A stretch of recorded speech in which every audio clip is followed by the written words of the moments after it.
Episode തീർക്കുന്നതിനെ കാണിക്കുന്നത് ഏതോ ഒരാൾ മിഷൻ ഗൺ യൂസ് ചെയ്തിട്ട് നമ്മുടെ സേക്കോർ ടീമിനെ ആക്രമിക്കുകയാണ്. ആളുടെ നിന്ന് രക്ഷപ്പെട്ടിട്ട് ഇപ്പൊ ഇവരെല്ലാരും കൂടെ ഒരു സ്ഥലത്തിലേക്ക് വന്നിരിക്കുകയാണ്. ഈ സ്റ്റോണേജ് കാലത്ത് മിഷൻ ഗൺ ഒക്കെ യൂസ് ചെയ്യണമെങ്കിൽ ആ ആളും നമ്മുടെ സേക്കൂരെ പോലുള്ള ഒരു ഇന്റലിജന്റ് ആയിട്ടുള്ള ഒരു സയന്റിസ്റ്റ് ആണെന്ന് അവരെല്ലാരും പറയുന്നു. കാര്യം നമ്മുടെ സേക്കൂരോട് നമ്മുടെ തൈജു ചോദിക്കുകയാണ്. സോ ഇത് കേട്ട സേക്കു പറയുകയാണ്, എന്ന് പറയുന്നത് എനിക്ക് മാത്രം അറിയാവുന്ന ഒരു കാര്യമല്ല, അത് ആർക്ക് വേണമെങ്കിലും പഠിക്കാൻ പറ്റുന്നതാണ് എന്ന് നമ്മുടെ സേക്കു പറയുന്നു. ഈ കാലത്ത് മിഷൻ ഗൺ വരെ ഉണ്ടാക്കാൻ സാധിക്കുന്ന അത്രയുള്ള ഒരു സയൻസ് യൂസറോ എനിക്ക് വിശ്വസിക്കാൻ പറ്റുന്നില്ല എന്ന് നമ്മുടെ ഗെന്ന് പറയുന്നു. സോ ആളെ കുറിച്ച് കൂടുതൽ ഇൻഫർമേഷൻ കിട്ടാതെ ആ ആൾ എന്താണെന്നും ഏതാണെന്നും നമുക്ക് പറയാൻ വേണ്ടി സാധിക്കത്തില്ല എന്ന് നമ്മുടെ ഓക്യു പറയുന്നു. ഇവർ ഈ സംസാരിച്ചുകൊണ്ടിരിക്കുന്ന സമയത്ത് തന്നെ നമ്മുടെ ഓക്യോയ്ക്ക് എന്തോ ഒരു ശബ്ദം വരുന്നത് പോലെ തോന്നുകയാണ്. നമ്മുടെ കൊഹാക്ക് നോക്കിയ സമയത്ത് പുറകിൽ നിന്നൊന്നും വരുന്നില്ല, അത് മേളിൽ നിന്നാണ് വരുന്നത് എന്ന് നമ്മുടെ ഓക്യു പറയുന്നു. എന്താണ് സംഭവിക്കുന്നത് ആർക്കും മനസ്സിലാകുന്നില്ല. എന്താണെന്ന് പറഞ്ഞ് ആകാശത്തിലേക്ക് നോക്കുന്ന സമയത്താണ് അവർ കാണുന്നത് ഒരു പ്ലെയിൻ അങ്ങോട്ട്. സ്റ്റോണേജ് കാലത്ത് ഒരു പ്ലെയിനോ എന്ന് പറഞ്ഞിട്ട് നമ്മുടെ സേക്കു തന്നെ ഒന്ന് ഷോക്ക് ആയി പോവുകയാണ്. കണ്ടിട്ട് നമ്മുടെ സേക്കു ആണെങ്കിൽ മുഴുവനായിട്ട് ബോധം പോയി നിൽക്കുകയാണ്. സേക്കു അടുത്തതായിട്ട് എന്താണ് ചെയ്യുന്നതെന്ന് ബാക്കിയുള്ളവർ ചോദിക്കുന്നു. ആകാശത്തിലേക്ക് അറ്റാക്ക് ചെയ്യാൻ വേണ്ടിയുള്ള സാധനങ്ങളൊന്നും ഇല്ല എന്ന് നമ്മുടെ തൈജു പറയുന്നു. മനസ്സിലാക്കിയ നമ്മുടെ റിയോഷി ആണെങ്കിൽ ഫുൾ സ്പീഡ് ബോട്ട് ഓടിക്കുകയാണ്. ഒരു സമയത്ത് തന്നെ ആ പ്ലെയിനിന്റെ അകത്തിൽ ഇരിക്കുന്ന ആളാണെങ്കിൽ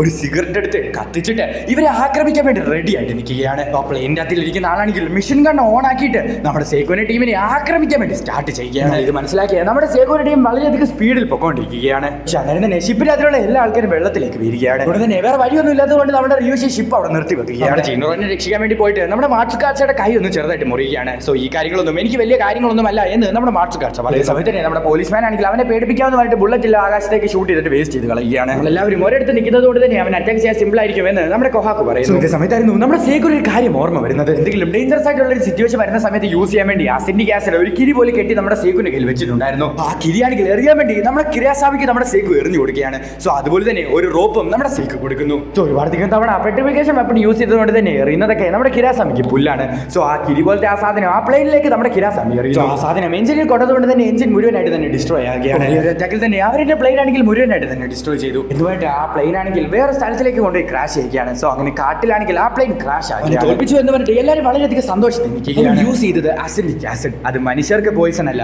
പക്ഷേ എഞ്ചിനെ അത് മുഴുവനായിട്ട് തന്നെ സ്റ്റോപ്പ് ചെയ്യും എന്ന് പറഞ്ഞ ഫോണിന്റെ അതിൽ ആരോ ഒരാൾ അവനോട് സംസാരിച്ചുകൊണ്ടിരിക്കുകയാണ്. അപ്പോൾ ഇതും ഒരു വെപ്പൺ തന്നെയാണോ എന്ന് നമ്മുടെ പൈലറ്റ് പറയും. കാൽഷ്യം കാർബണേറ്റ് യൂസ് ചെയ്തിട്ടാണ് അവൻ ഇങ്ങനെ ഒരു സാധനം ക്രിയേറ്റ് ചെയ്തത് എന്ന് ഫോണിൽ ഇരിക്കുന്ന ആൾ സംസാരിക്കുന്നു. എന്തെങ്കിലും ആവട്ടെ, അതിലൊന്നും ഒരു കാര്യമില്ല. പ്രശ്നം എന്താണെന്ന് ചോദിച്ചാൽ നിന്നെ പോലുള്ള ഒരു സ്മാർട്ട് ആയിട്ടുള്ള ഒരു സയന്റിസ്റ്റ് എനിമിയുടെ ഗ്രൂപ്പിലും ആ പൈലറ്റ് ഫോണിലുള്ള ആളോട് സംസാരിക്കുകയാണ്.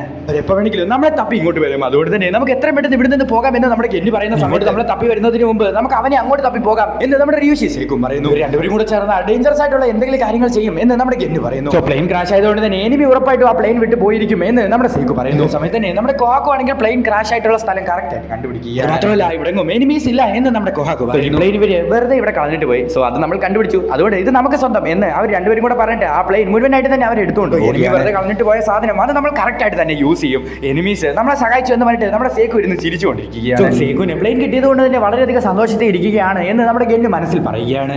ഇതേ സമയം തന്നെ നമ്മുടെ കൊഹാക്കു ആണെങ്കിൽ ആ പ്ലെയിൻ മുഴുവനായിട്ട് തന്നെ ഒന്ന് നിരീക്ഷിക്കുകയാണ്. സേക്കു ഇതൊന്ന് വന്ന് നീ നോക്കിക്കേ എന്ന് പറഞ്ഞ് നോക്കുന്ന സമയത്ത് ആ പ്ലെയിനിന്റെ സൈഡിലൊക്കെ ആണെങ്കിൽ കോൺഫീൽഡിന്റെ ഓരോ പാർട്ടിക്കിൾസ് ഒക്കെ കാണുന്നു. പ്ലെയിൻ ഓടണമെങ്കിൽ അതിന്റെ റൺവേ വേണം. സോ കോൺഫീൽഡിലായിരിക്കും റൺവേ ഇവർ വെച്ചിരിക്കുന്നത് എന്ന് ഇവർ ഗസ് ചെയ്യുകയാണ്. ഈ സമയത്ത് തന്നെ നമ്മുടെ സേക്കു ഒരു പ്ലാൻ ഇടുകയാണ്. എനിമി ഇങ്ങോട്ട് വരുന്നതിന് മുമ്പ് തന്നെ അങ്ങോട്ട് നമ്മൾ പോകണം. നമ്മൾ ഇങ്ങോട്ട് വന്നിരിക്കുന്നത് കോൺഫീൽഡ് കണ്ടുപിടിക്കാനാണ്. സോ അത് നമുക്ക് കണ്ടുപിടിക്കണം. ഡേഞ്ചറസ് ആയിട്ടുള്ള മിഷൻ ചെയ്യാൻ വേണ്ടി പോകുന്നത് ഇവർ മൂന്നുപേരും കൂടെ ചേർന്നിട്ട് വേണം ഇത് ചെയ്യാൻ വേണ്ടി പോകുക എന്ന് നമ്മുടെ സേക്കു പറയുന്നു. ഇത്രയും വലിയ ഡേഞ്ചറസ് ആയിട്ടുള്ള മിഷനിലൊക്കെ എന്നെ എന്തിനാണ് വിടുന്നത് എന്ന് വേണ്ടി നമ്മുടെ ഗെന്നിന്റെ ബോധം പോയ വലിയ നിൽക്കുകയാണ്. കറക്റ്റ് ആയിട്ടുള്ള വരികൾ കൂടെ ആണോ പോകുന്നത് എന്ന് നമ്മുടെ ക്രോം ചോദിച്ചു. നമ്മുടെ ഗെന്നാണെങ്കിൽ ഫുഡ് പ്രിൻസ് കാണിച്ചു കൊടുക്കുകയാണ്. നോക്കിക്കൊണ്ടായിരുന്നു ഇത്ര നേരം നമ്മുടെ ഗെന്നി ഇവർക്ക് വഴി കാണിച്ചു കൊടുക്കുന്നത്. ഉള്ള സമയത്ത് നിങ്ങൾ ഒരു കാരണവശാലും പേടിക്കേണ്ട, എല്ലാ കാര്യങ്ങളും വളരെയധികം സിമ്പിൾ ആയി. ഇത് വളരെയധികം സിമ്പിൾ ആണല്ലോ എന്ന് പറഞ്ഞിട്ട് നമ്മുടെ ഗെന്നാണെങ്കിൽ മനസ്സിൽ ചിന്തിക്കുകയാണ്. മിഷൻ ഗൺ യൂസ് ചെയ്യാൻ വേണ്ടി സാധിക്കണമെങ്കിൽ അതൊരു പ്രോ സോൾജർ ആയിരിക്കണം. കൊണ്ട് അടുത്ത് ഞാൻ നേരത്തെ തോറ്റിട്ടുണ്ടായിരുന്നു. സോ ആ മര്യാദ എനിക്ക് സേക്കുവിന്റെ അടുത്ത് നിന്ന് തിരിച്ചു കിട്ടണം. അതിനുവേണ്ടി ഞാൻ എന്തും ചെയ്യും. ഈ സേക്കുവിന്റെ അടുത്ത് തോറ്റുപോയി എന്ന് പറയുന്ന സംഭവം എന്ന് വെച്ചാൽ ഇവർ നേരത്തെ ആണെങ്കിൽ ചീട്ട് കളിച്ചിട്ട് സോ ആ സമയത്ത് നമ്മുടെ ഗെന്നെ തോറ്റുപോയല്ലോ സേക്കുവിന്റെ കാര്യമാണ് ഇപ്പൊ നമ്മുടെ ഗെന്ന് ഇവിടെ വെച്ച് പറയുന്നത്. പിന്നെ നിങ്ങൾ ഇത് ലൈക്ക് അടിച്ചിട്ടില്ലെങ്കിൽ ലൈക്ക് ചെയ്യുക, ഷെയർ ചെയ്തിട്ടില്ലെങ്കിൽ ഷെയർ ചെയ്യുക, അതുപോലെ തന്നെ സബ്സ്ക്രൈബ് ചെയ്തിട്ടില്ലെങ്കിൽ സബ്സ്ക്രൈബ് ചെയ്തേക്കുക. അതുകൊണ്ട് തന്നെ നിങ്ങൾ മാക്സിമം സപ്പോർട്ട് ചെയ്യാൻ വേണ്ടി ശ്രമിക്കുക. സപ്പോർട്ട് ചെയ്താൽ മാത്രമേ എനിക്ക് ഈ സീരീസ് മുന്നോട്ട് തുടരാൻ വേണ്ടി സാധിക്കത്തുള്ളൂ. സോ അതുകൊണ്ട് തന്നെ സപ്പോർട്ട് ചെയ്യുക. ക്രോം കൊഹാക്കു ഇതിനു മുമ്പിലേക്ക് നിങ്ങളുടെ കാലെടുത്ത് വെക്കാൻ വേണ്ടി പാടില്ല. പോകുന്ന വഴിയിലെല്ലാം ഫ്ലവേഴ്സ് ഇട്ടിട്ടുണ്ടായിരിക്കും. സോ നിങ്ങളത് പതുക്കെ ഫോളോ ചെയ്ത് വന്നാൽ മാത്രം മതി. ഇതുമായിട്ട് നമ്മുടെ ഗെന്ന് മാത്രം ഉള്ളിലേക്ക് പോയിക്കൊണ്ടിരിക്കുകയാണ്. സോ അവൻ പറഞ്ഞതുപോലെ തന്നെ പോകുന്ന വഴിയിലെല്ലാം ഫ്ലവേഴ്സ് ഇടുന്നുണ്ട്. ആക്ച്വലി നമ്മുടെ ഗെന്നാണെങ്കിൽ ഒരു ജാപ്പനീസ് ആണ്, പക്ഷെ അവൻ വളർന്നത് അമേരിക്കയിലാണ്. അതുകൊണ്ട് തന്നെ ആരും ഇവിടെ ഉണ്ടെന്ന് മനസ്സിലാക്കി നമ്മുടെ ഗെന്നാണെങ്കിൽ വെള്ളക്കൊടി കാണിച്ചിട്ട് ഞാൻ ഇവിടെ പീസിലാണ് വന്നിരിക്കുന്നത് എന്ന് നമ്മുടെ ഗെന്ന് പറയുന്നു. സമയത്ത് തന്നെ നമ്മുടെ ഗെന്നിന്റെ മുമ്പിലേക്ക് നേരത്തെ വന്ന ആ പൈലറ്റ് വരികയാണ്. ആരാണ് നിങ്ങൾ വളരെയധികം അമേസിംഗ് ആണല്ലോ എന്ന് നമ്മുടെ ഗെന്ന് പറയുന്ന സമയത്ത് തന്നെ നമ്മുടെ ഗെന്നിനെ നേരെ അങ്ങേറ്റ് തോക്ക് ചൂണ്ടുകയാണ്. ഹേയ് എന്റെ വെപ്പൺസ് ഒന്നും ഇല്ല എന്ന് നമ്മുടെ ഗെന്ന് പറയുന്ന സമയത്ത് തന്നെ അവനൊന്ന് ചെക്ക് ചെയ്ത് നോക്കുകയാണ്. സമയത്ത് നമ്മുടെ ഗെന്നിന്റെ വെപ്പൺസ് ഒന്നും പോലുമില്ല. ഇതേ സമയം തന്നെ നമ്മുടെ കെന്നാണെങ്കിൽ അവന്റെ കയ്യിൽ നിന്ന് ഒരു പൂ എടുത്ത് കാണിക്കുകയാണ്. അപ്പൊ നീ ഒരു മെജീഷ്യൻ ആണോ എന്ന് ആ പൈലറ്റ് ചോദിക്കുന്നു. നിന്നെ കാണുന്ന സമയത്ത് ഒരു ഫൈറ്റർ ആയിട്ട് എനിക്ക് തോന്നുന്നില്ല, പക്ഷെ നിന്റെ കൂട്ടത്തിലുള്ള ആ മറ്റവൻ അവൻ ഒരു ഫൈറ്റർ. അങ്ങോട്ട് വന്നാൽ അവനെ സിമ്പിൾ ആയിട്ട് തന്നെ തീർക്കാൻ വേണ്ടിയാണ് ഞാൻ ഇവിടെ ട്രാപ്പ് സെറ്റ് ചെയ്തിട്ടുള്ളത്. ശരി, ഞാൻ നിന്നെ എന്റെ ലീഡറിനെ കാണിക്കാമെന്ന് പറഞ്ഞിട്ട് അവന്റെ സ്ഥലത്തിലേക്ക് നമ്മുടെ ഗെന്നിനെ കൂട്ടിക്കൊണ്ടു പോവുകയാണ്.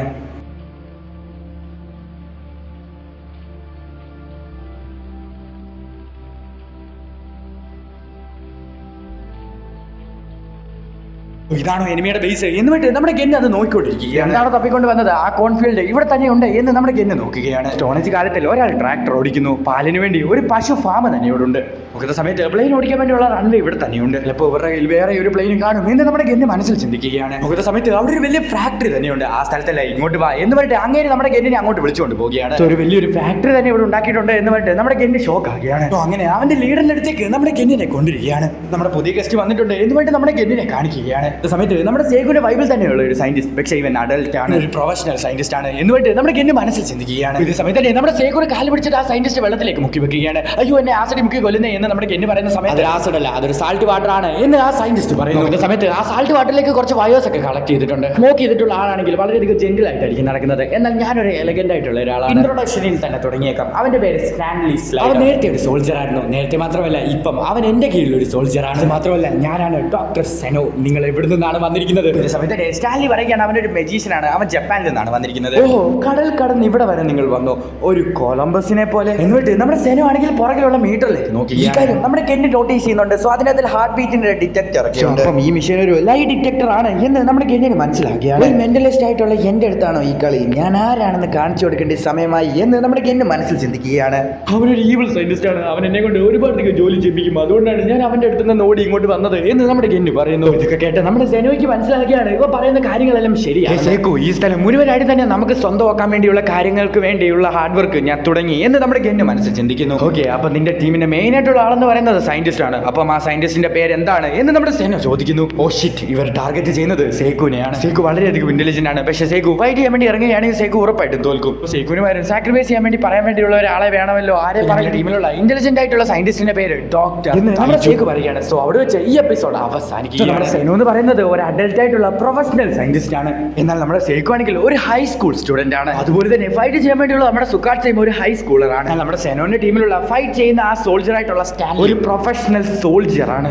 അതുപോലെ തന്നെ നമ്മുടെ സെനോയും ഒരു പ്രൊഫഷണൽ സയന്റിസ്റ്റ് ആണ്. നമ്മുടെ കെന്നാണെങ്കിൽ അവരുടെ സ്ഥലത്തിലേക്ക് ഒരു സ്പൈ പോലെ ഞൊറിഞ്ഞു കയറിയിരിക്കുകയാണ്. ആരാണ് നിങ്ങളുടെ ടീമിന്റെ അതിലുള്ള സയന്റിസ്റ്റ് എന്ന് ചോദിക്കുന്ന സമയത്ത് തൈജു ആണെന്നും നമ്മുടെ കെന്നു പറയുന്നു.